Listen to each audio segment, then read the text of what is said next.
Hello दोस्तों, आपका बंधु क्लासेस में एक बार फिर से स्वागत है। तो आइए दोस्तों, महत्वपूर्ण जीएस के प्रश्नों को देखते हैं जो आपके आने वाले प्रत्येक एग्जाम के लिए काफी महत्वपूर्ण होने वाले हैं। खास तौर पर दोस्तों, यह उत्तर प्रदेश पुलिस, यूपी पेट और टेट के लिए ये सारे क्वेश्चन अति महत्वपूर्ण हैं। तो दोस्तों, जो चैनल पर नए जुड़े हों वह चैनल को सब्सक्राइब कर लेंगे और बेल आइकन का बटन जरूर प्रेस कर देंगे। तो आइए पहला प्रश्न देखते हैं। गिरनार पर्वत पर स्थित सुदर्शन झील का पुनरुद्धार किसने करवाया था? स्कंदगुप्त, समुद्रगुप्त, कुमारगुप्त या चंद्रगुप्त? तो दोस्तों, सुदर्शन झील की सबसे पहले हम लोग बात करते हैं कि सुदर्शन झील किसने स्थापित की थी। तो सुदर्शन झील की स्थापना चंद्रगुप्त मौर्य यानी चंद्रगुप्त मौर्य के राज्यपाल एक थे दोस्तों, जिनका नाम था पुष्यगुप्त बैस यानी चंद्रगुप्त के यानी चंद्रगुप्त मौर्य के एक राज्यपाल थे दोस्तों। चंद्रगुप्त मौर्य के एक राज्यपाल थे जिनका नाम था पुष्यगुप्त बैस यानी पुष्यगुप्त बैस बैस। ये दोस्तों, सर्वप्रथम इन्होंने सौराष्ट्र में यानी सौराष्ट्र में एक पहाड़ी है गिरनार की पहाड़ी, यहीं पर इस झील का क्या किया था, निर्माण करवाया था। इस झील के निर्माण से वहां पानी यानी जल की समस्या को दूर किया गया था। आगे चलकर यह झील क्या हुई, धीरे धीरे कमजोर हो गई और अशोक के एक राज्यपाल थे जिन्होंने इसकी मजबूती के लिए क्या किया, इसे एक बार पुनः निर्माण करवाया। और अशोक के जो राज्यपाल थे वह कौन से, तुसात यानी जो तुसात रूप थे, इन्होंने इस झील का एक बार पुनः निर्माण करवाया। आगे चलकर दोस्तों देखते हैं कि यह झील धीरे धीरे क्या हुई, यानी जो शक पीरियड था इस पीरियड तक आते आते यह झील क्या हुई, पुनः एक बार कमजोर हो गई। और कमजोर होने के बाद यहाँ के जो शक शासक रुद्रदामन थे, इन्होंने जनता पर अतिरिक्त कर लगाए बिना अपने राज्यपाल को आदेश दिया, जिनका राज्यपाल थे सुविशाख यानी इनके राज्यपाल क्या थे, सुविशाख थे। इन्होंने फिर क्या किया, इस झील का पुनर्निर्माण करवाया। आगे चलकर हम लोग देखते हैं दोस्तों, यह झील गुप्त काल तक आते आते पुनः क्या हुई, एक बार कमजोर हो गई या इसे कहा जाए टूट फूट हो गई। तो जो गुप्त पीरियड था दोस्तों, इसमें एक शासक हुए जिनका नाम था स्कंदगुप्त। यानी स्कंदगुप्त ने देखा जब यह झील क्या हुई, काफी कमजोर है और इसमें जनता को समस्या आ रही है, तो इन्होंने अपने राज्यपाल चक्रपालित यानी इनके राज्यपाल का क्या नाम था, चक्रपालित को आदेश दिया और यह कहा कि यह झील को क्या किया जाए, पुनः इस पे मजबूती लाई जाए या इसका पुनर्निर्माण किया जाए। तो इसमें विकल्प में दिया गया है दोस्तों स्कंदगुप्त। यानी इस समय हमारा विकल्प क्या सही होगा, ए वाला हमारा राइट विकल्प होगा। दोस्तों, कहा जाता है कभी कभी इनके शासक और राज्यपालों को दिया दिया जाता है, यानी सुदर्शन झील में चार शासक और चार राज्यपाल क्या थे, अपना योगदान दिए थे। जैसे एक बार हम पुनः रिवाइज कर लेते हैं। सर्वप्रथम चंद्रगुप्त मौर्य ने इस झील का निर्माण करवाया अपने राज्यपाल, जिसका नाम था दोस्तों, क्या नाम था, पुष्यगुप्त बैस था। उसके बाद अशोक के राज्यपाल जो थे, जो तुरा तुष रूप थे, इन्होंने इसका निर्माण करवाया। आगे चलकर रुद्रदामन के एक राज्यपाल थे सुविखा विशाख, इन्होंने भी इसमें अपना योगदान दिया। और अंततः क्या हुआ, गुप्त पीरियड में स्कंद गुप्त के राज्यपाल चक्रपालित ने इसका पुनः निर्माण करवाया था। तो दोस्तों, यह क्वेश्चन कई बार पूछा जाता है, इसलिए हम लोग इस पे विस्तार से चर्चा कर लिए। आइए अगला प्रश्न देखते हैं। अगला प्रश्न है दोस्तों, काफी इंपॉर्टेंट प्रश्न ये भी है आपके एग्जाम के लिए। जलियांवाला बाग हत्याकांड हुआ था 13 अप्रैल 1919, 13 अगस्त 1867, 17 मार्च 1909 या 4 मई 1929? तो दोस्तों, कहा जाता है जलियांवाला बाग हत्याकांड भारत में हुए तमाम हत्याकांडों में एक सबसे बड़ा हत्याकांड था। यह की शुरुआत कहा जाता है दोस्तों, अंग्रेजों के द्वारा एक अधिनियम लाया गया था जिसे हम लोग रॉलेट एक्ट के नाम से जानते हैं। रॉलेट एक्ट दो दोस्तों, यानी रॉलेक्ट रॉलेक्ट रॉलेक्ट जो एक्ट होता है, रॉलेक्ट एक्ट होता है दोस्तों, एक्ट होता है या 1917 में लाया जाता है। 1917 में जब यह रॉलेट एक्ट लाया जाता है, तो क्योंकि यह एक्ट ऐसा एक्ट होता है जिसमें बिना दलील के या बिना वकील में ब्रिटिश सरकार जिसको भी चाहती क्या कर सकती थी, अंदर कर सकती थी, शक के आधार पर अंदर कर सकती थी। इसी एक्ट का काफी विरोध हो रहा था और इसी के पंजाब के दो पपुरल नेता थे या राष्ट्रवादी नेता थे, जिनका नाम था सत्यपाल और डॉक्टर सैफुद्दीन किचलू। यानी ये भी इनका विरोध कर रहे थे और इस विरोध के कारण क्या हुआ, सत्यपाल और डॉक्टर सैफुद्दीन किचलू को क्या किया, ब्रिटिश सरकार ने इन्हें जेल में डाल दिया। इसी के विरोध में पंजाब में एक शहर है अमृतसर, अमृतसर में एक जलियांवाला बाग था। जलियांवाला बाग में वहां की जनता के द्वारा क्या हुआ, इसका विरोध करने के लिए धीरे धीरे लोग इकट्ठा हुए और उस समय जो अमृतसर शहर था, वहां का जनरल क्या कौन था दोस्तों, जनरल डायर वहां का एक तरह से अधिकारी था, ब्रिटिश सैन्य अधिकारी था। उसने किसी को बताए बिना क्या हुआ, लोगों पर अंधाधुंध गोलियां चलवा दी थी, जिसमें कहा जाता है सरकारी आंकड़ों के अनुसार 388 लोग मारे गए थे, जबकि 1200 से अधिक लोग क्या हुए थे, घायल हो गए थे। इस समय काफी बड़ी तबाही थी दोस्तों हिंदुस्तान के लिए। और यह घटना कब घटती है, 13 अप्रैल 1919 को यह घटना घटती है। तो आपका राइट आंसर क्या बन जाएगा, ए वाला आपका राइट आंसर बनेगा। आइए अगला प्रश्न देखते हैं। अगला प्रश्न है दोस्तों, छोटी आंत और बड़ी आंत के जंक्शन से जुड़ी थैली को क्या कहा जाता है, कच्छक, अस्थिकंद, अंधधात्र या अनुत्रिक। दोस्तों जो छोटी आंत होती है या मानव शरीर में सबसे बड़ी होती है, यानी इसे नाम छोटी आंत दिया गया है, लेकिन यह मानव शरीर की सबसे बड़ी होती है। अगर इसकी लंबाई की हम लोग बात करें, यानी इसकी लंबाई क्या है, किसी किसी किताबों में 7 मीटर, तो किसी किसी किताबों में 7.5 मीटर दी जाती है। यानी इसकी जो लंबाई होती है 7.5 मीटर दी जाती है दोस्तों। इस छोटी आंत पर क्या होता है, अंकुर पाए जाते हैं। जो इनका अंकुरों का काम क्या होता है, जो इस आंत में हमारे भोज्य पदार्थ आते हैं, उनके जो खनिज विटामिन या जल होते हैं, उनका क्या करना होता है, इन अंकुरों का काम अवशोषण होता है, यानी उनका क्या कर लेते हैं, अवशोषण कर लेते हैं।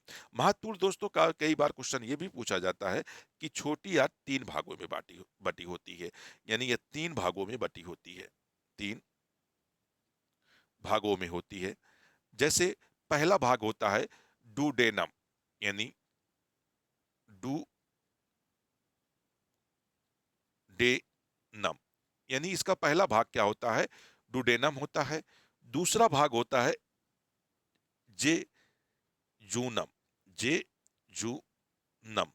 और आखिरी और छोटा सबसे भाग जो होता है, इसी को इलियम बोलते हैं। क्या बोलते हैं, इलियम बोलते हैं, इलियम। यानी छोटी आंत 3 भागों में बांटी होती है।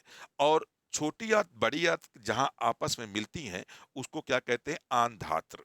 यानी आपका राइट आंसर क्या बन जाएगा, सी वाला आपका राइट आंसर बन जाएगा। आइए अगला प्रश्न देखते हैं। अगला प्रश्न है, खड़कवासला बांध भारत के किस राज्य में स्थित है, पंजाब, महाराष्ट्र, उड़ीसा या कर्नाटक। तो दोस्तों खड़कवासला बांध भारत के महाराष्ट्र राज्य में स्थित है। आपका राइट आंसर बन जाएगा क्या, बी वाला आपका राइट आंसर बन जाएगा। अगर महाराष्ट्र की बात करें तो यह पुणे जिले में स्थित है। किस जिले में स्थित है, महाराष्ट्र के एक जिला है, पुणे जिले में स्थित है। और दोस्तों जो पूरा जिला है यह महाराष्ट्र के पुणे जिले में स्थित है।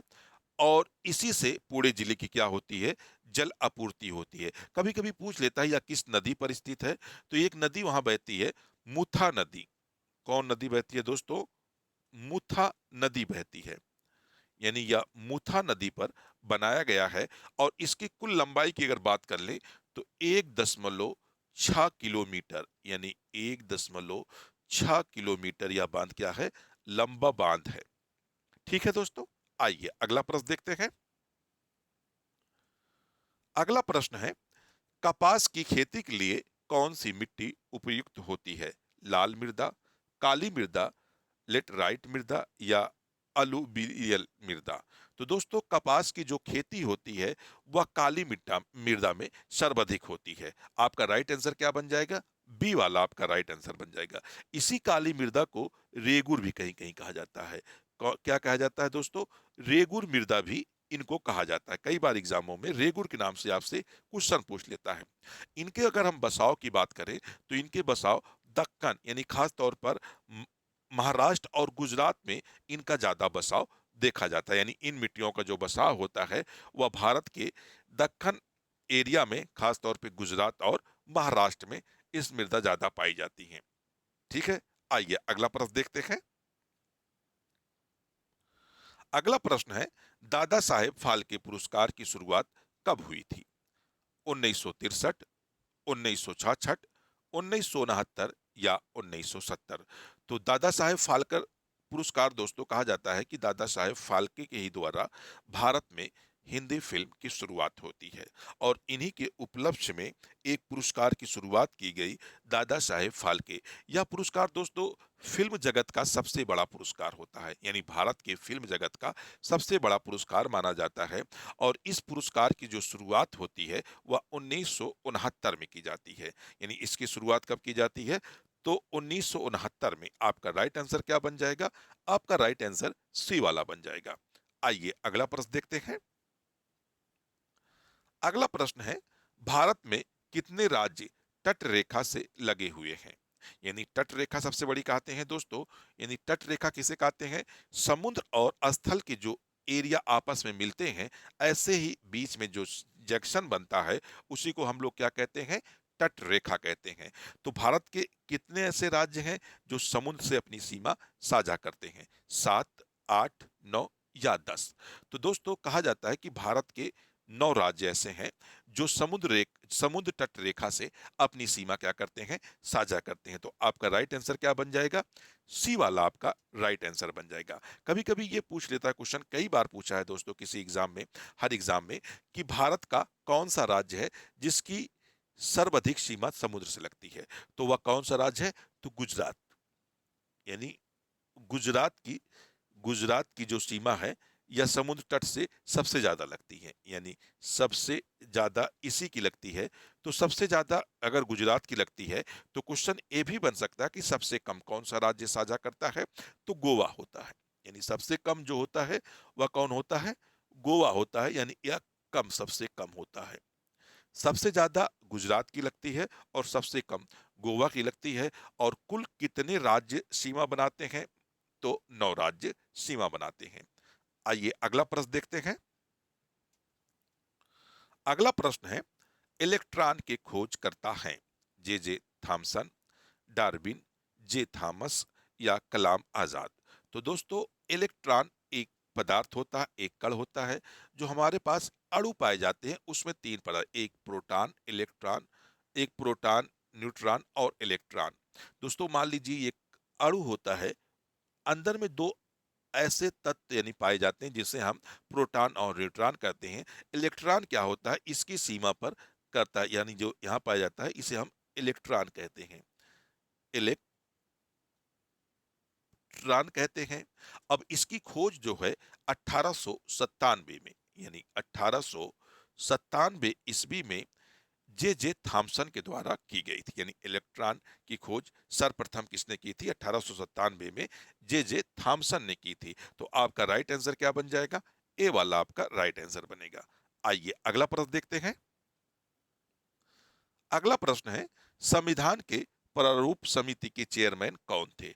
डॉक्टर भीमराव अंबेडकर, महात्मा गांधी, सरदार पटेल या पंडित जवाहरलाल नेहरू?